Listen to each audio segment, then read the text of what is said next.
The process of collecting hadith started during the lifetime of Prophet Muhammad PBUH, and continued through different generations. It is divided into different periods, starting with the companions of the Prophet, PBUH, then the successors of the companions, and later, the followers of the successors. During the lifetime of the Prophet, PBUH, there were three main ways to preserve hadith: memorization, writing, and actions.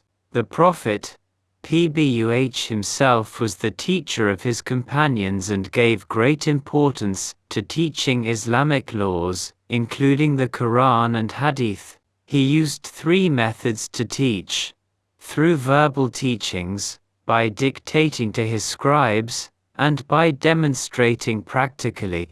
To ensure proper learning, he established a school in Medina soon after migrating there. In Medina, he built a mosque and his residence next to it. The companions used to learn the teachings of the Quran and Sunnah inside the mosque, particularly at a place called Sufa, which was like a bench where students sat and studied.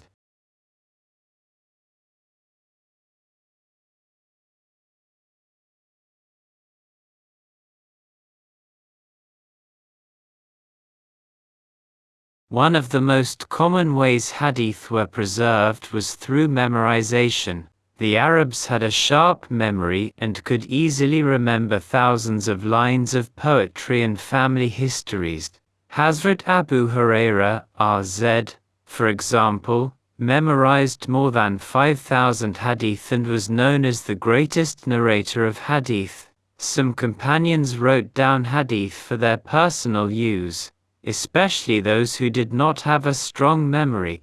They would write them down to help them remember and preserve the teachings.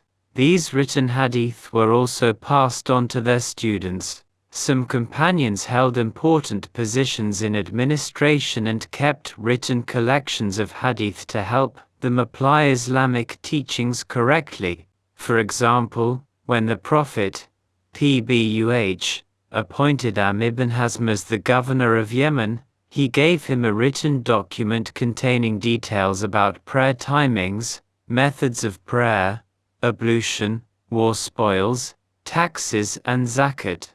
After the Prophet, PBUH, passed away, his companions took on the responsibility of preserving his teachings. They carefully memorized his Sunnah and Hadith and passed them on to others.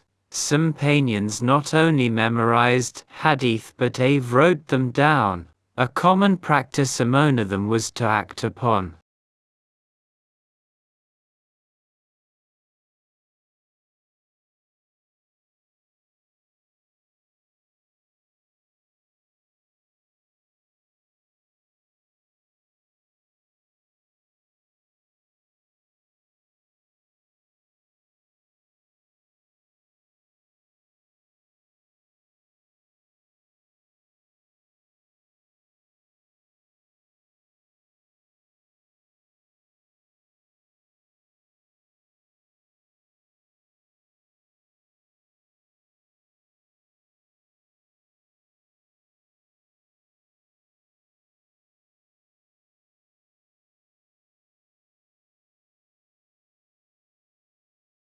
the hadith they learned so they would not forget.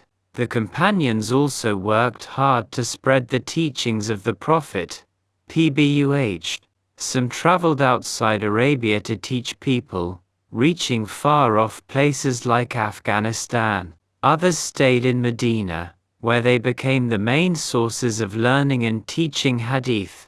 One of the most well-known scholars of hadith was Hazrat Abu Huraira, RZ, who narrated 5,300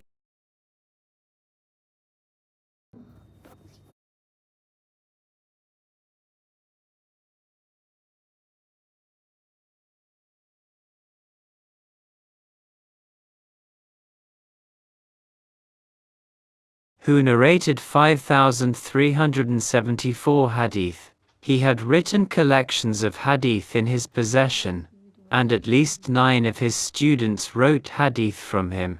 This is how the process of hadith compilation began and continued through the generations, ensuring that the teachings of the Prophet, PBUH, were preserved for future Muslims.